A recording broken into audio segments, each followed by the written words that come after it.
Olá, meus amados, voltamos aqui agora com a segunda parte da nossa aula, tá? Eu quero só fazer um parênteses aqui sobre energia.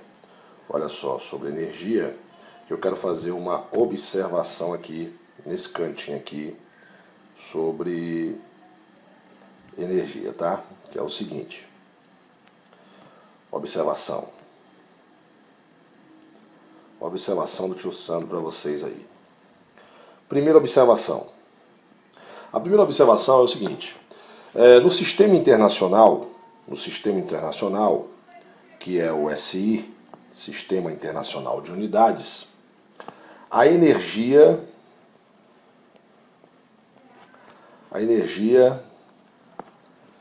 é expressa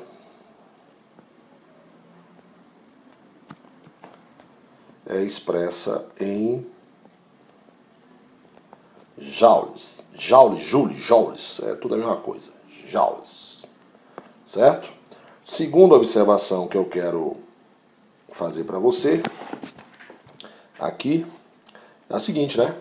Existem outras formas de energia, a gente viu algumas aí na usina hidrelétrica, mas existe várias, né? Existe energia elétrica que a gente viu ali, né? Energia elétrica, energia térmica, existe a energia luminosa que eu falei, mas existe a energia química, certo? Existe a energia nuclear, né? A energia magnética, certo? Existe a energia solar, ou radiante, né? Solar. Existe a eólica, né? Dos ventos e etc. Beleza? Só para a gente frisar isso aqui. Bom, agora a gente parou na aula anterior em sistemas isolados, não foi? Eu disse a rigor, não existe um sistema totalmente isolado. Então agora nós vamos aqui para a nossa terceira parte, certo? Que é a de propriedades da matéria. Então olha só, propriedades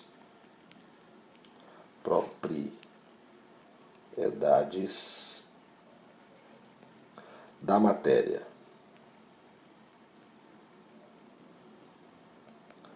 Propriedades da matéria. Essa propriedade da matéria nós vamos dividir ela em três, certo? Então nós temos três. Depois eu vou fazer um aprofundamento em mais duas aí, certo? Então nós temos três propriedades da matéria. Nós vamos estudar propriedades gerais, funcionais e as específicas.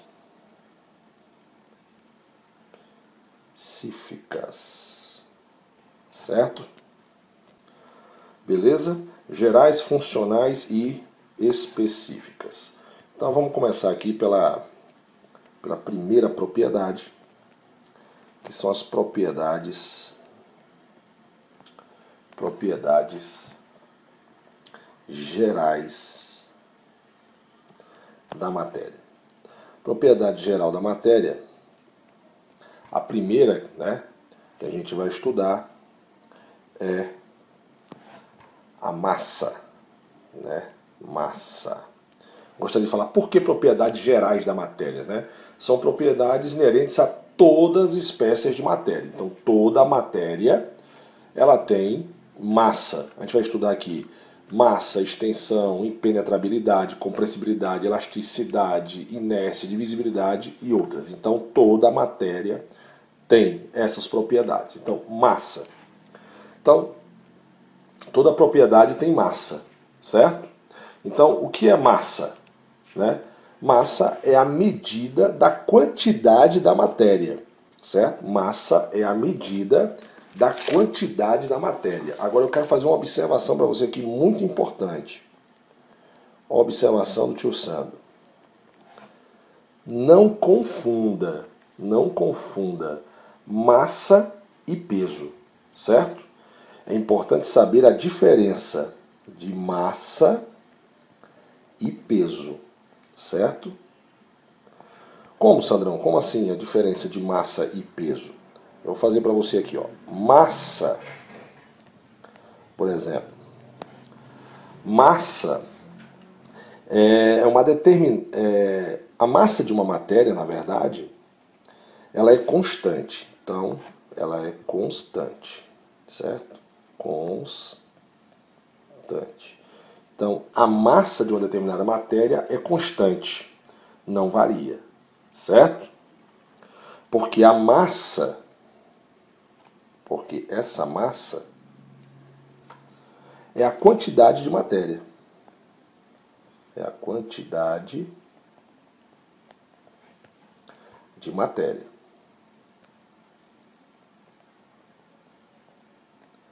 Certo? Então, massa ela é constante, ela não varia. Certo? Beleza? Ok? Beleza? Sandro, e qual é a diferença para peso? Então vamos lá, peso. Certo? Peso. O peso, meus amados, é o resultado da atração gravitacional, certo? Beleza? Então, atração gravitacional.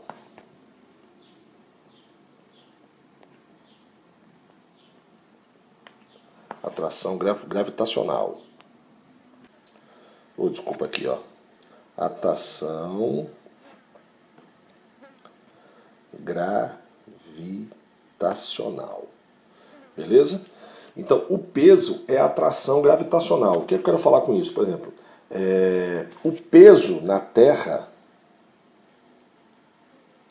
é diferente do seu peso na Lua, por causa da atração gravitacional.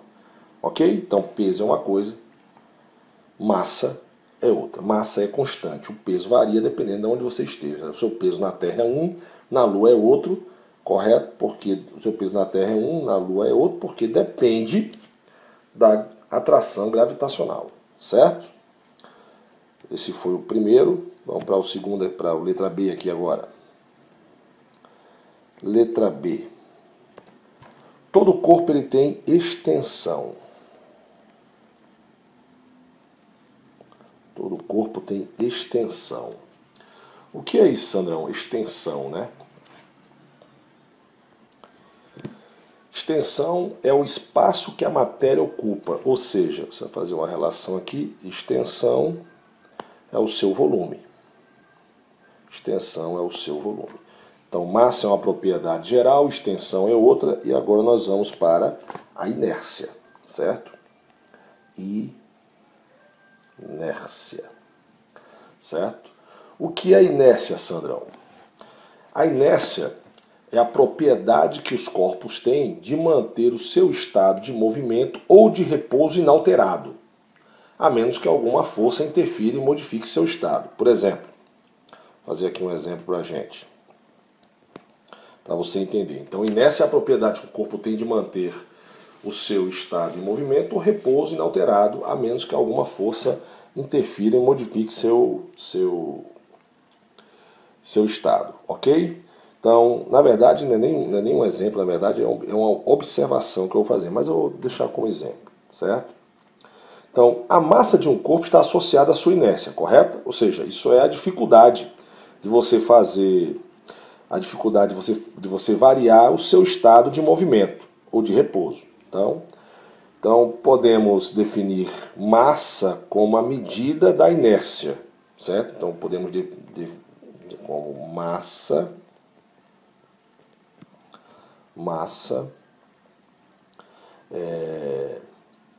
definir massa como medida da inércia, certo? Medida da inércia. Beleza? Então, por exemplo,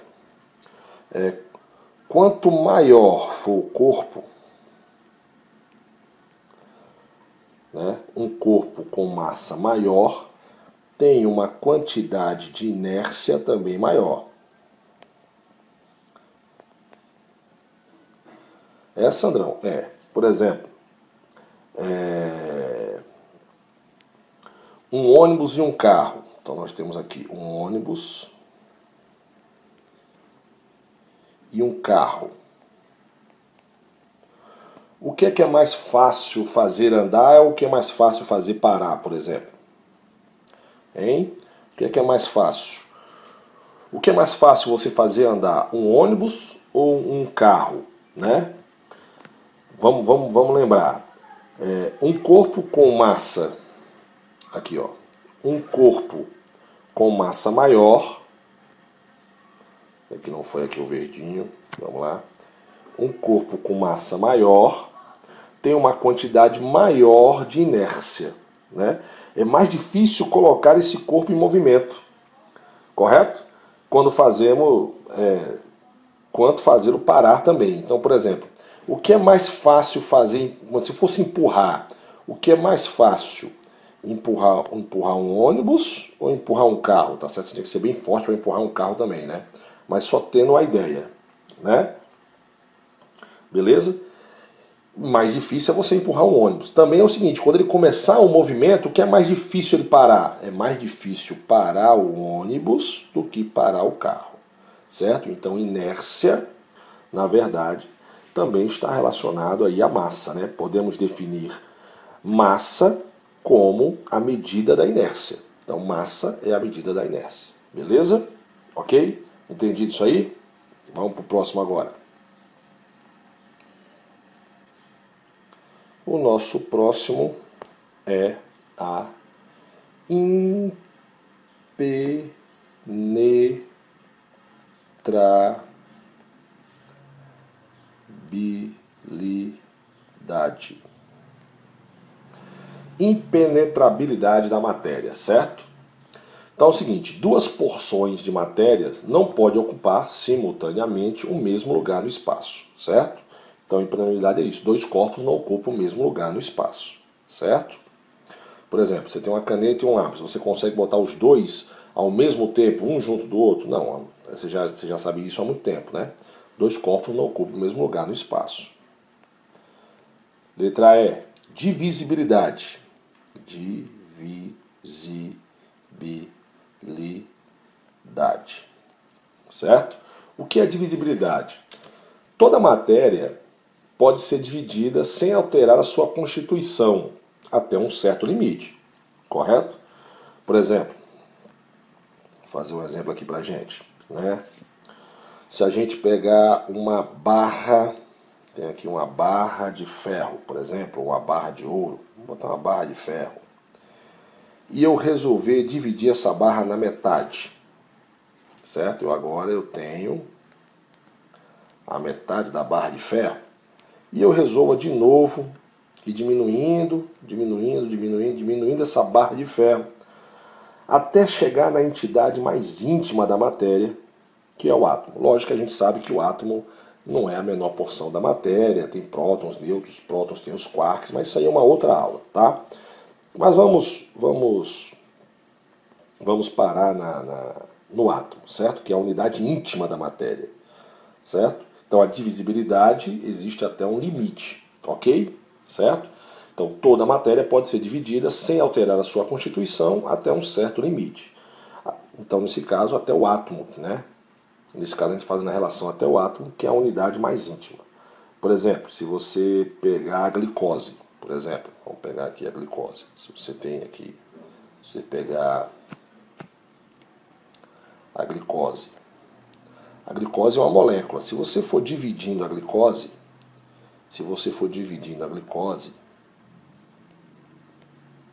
sempre na sua metade, você vai chegar até a molécula de glicose. Certo? Você vai chegar até a molécula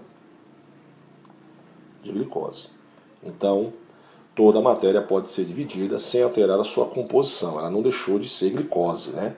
Então, aqui, por exemplo, a barra de ferro, quando você chegou até o átomo de ferro, né? Quando você chegou até o átomo de ferro, não deixou de ser ferro, apenas você chegou até a unidade íntima da matéria, que é o átomo, certo?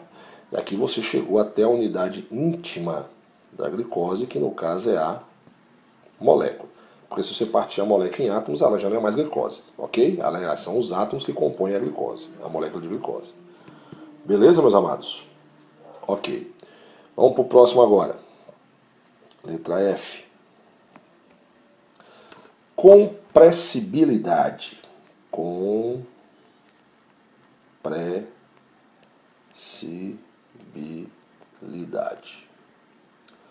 Compressibilidade. Então, o que é compressibilidade? Né? Sobre a ação de forças externas, né, o volume ocupado por uma matéria ele pode diminuir, ok?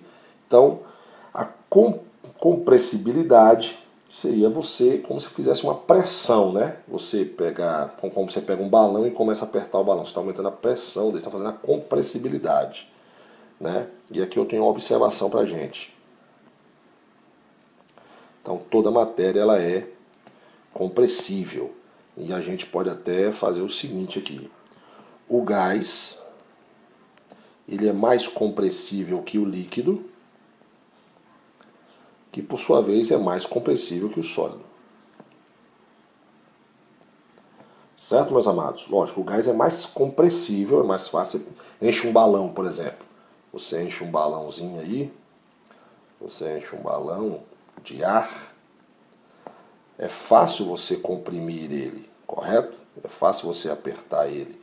Já o líquido e o sólido já é mais difícil. Então o ar, né, é o mais compressível que o líquido, que é mais compressível do que o sólido. Beleza? Beleza? Então, compressibilidade, a gente pode até fazer uma definição mais simples, né? É a capacidade de reduzir o volume de um corpo quando submetido a uma compressão. Por isso que o gás ele é mais compressível. Beleza? Vamos para o próximo aqui agora, que é elasticidade. Letra G.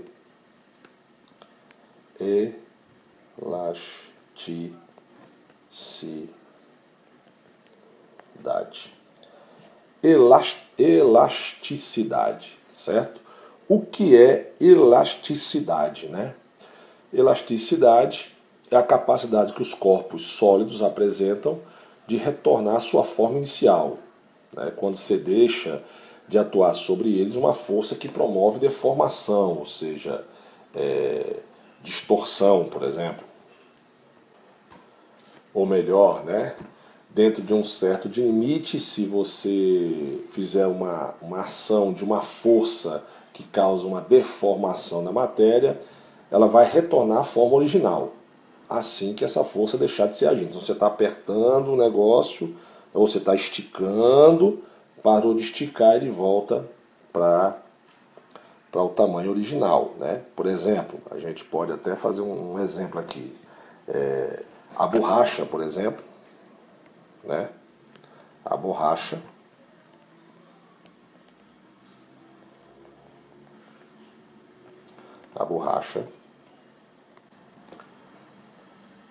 mais elástica, por exemplo, que a madeira. Certo? Então, de certa forma, né, a gente pode dizer o seguinte, que toda matéria tem uma certa elasticidade. Certo? Toda, observação aqui, ó.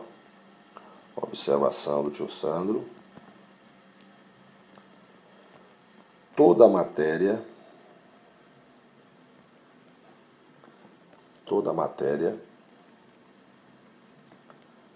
tem uma certa elasticidade.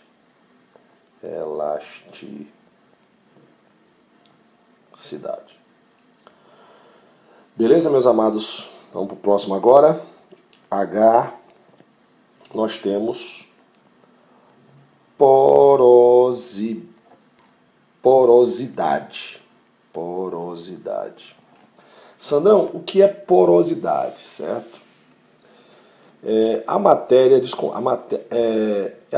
descontínua, né?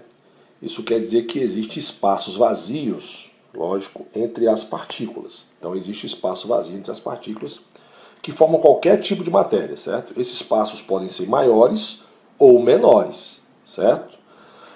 Tornando a matéria mais ou menos densa. Então, a matéria, ela tem espaços vazios, certo? Existem espaços vazios, certo? Então, esses espaços vazios tornam a matéria mais ou menos densa, certo? Beleza? Por exemplo,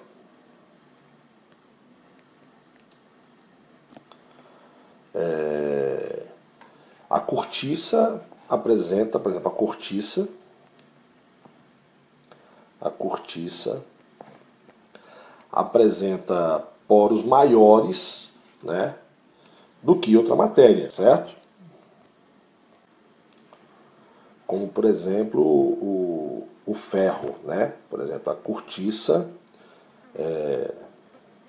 apresenta mais poros que o ferro, por exemplo.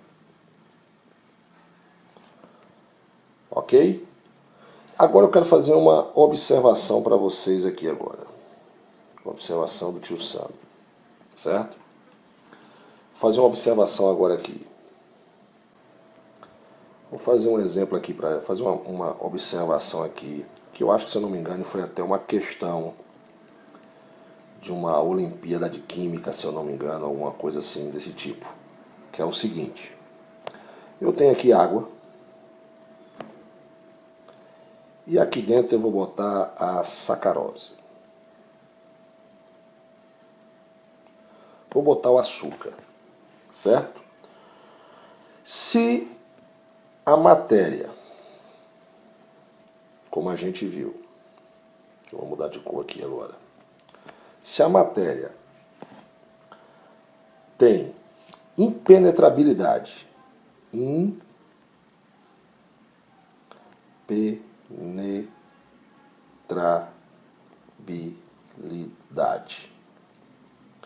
como é que você, colocando essa quantidade de sacarose aqui dentro, o volume continua o mesmo? Como é que você explica isso? Certo?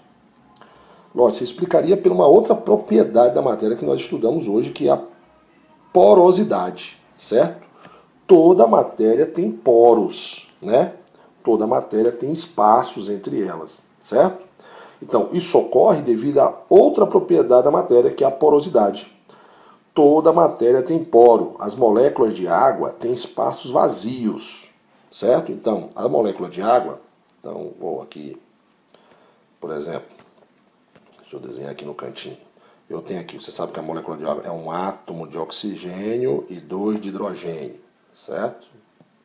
Beleza? Então, oxigênio e hidrogênio. Entre as moléculas de água existem espaços vazios, certo? Esses espaços vazios é que vão acomodar as moléculas de sacarose. Agora, lógico, se você continuar colocando sacarose aqui dentro, né? Logicamente, a sacarose ela vai começar a afastar as moléculas, né? Ela vai começar a empurrar as moléculas de água, certo? Porque ela vai estar ocupando aqui o meio, então ela vai estar empurrando as moléculas de água, fazendo assim que o volume pode aumentar, certo? Mas, lógico, uma grande quantidade de sacarose, certo? Tá? Essa observação é boa, é massa, essa questão foi muito boa, né? Se a matéria tem impenetrabilidade, como é que você explica você adicionar sacarose, certo, em água e o volume permanecer o mesmo? Ok? Aí você já sabe, devido a outra propriedade da matéria, que é a porosidade. Beleza, meus amados? Ok? Então vamos para a próxima agora.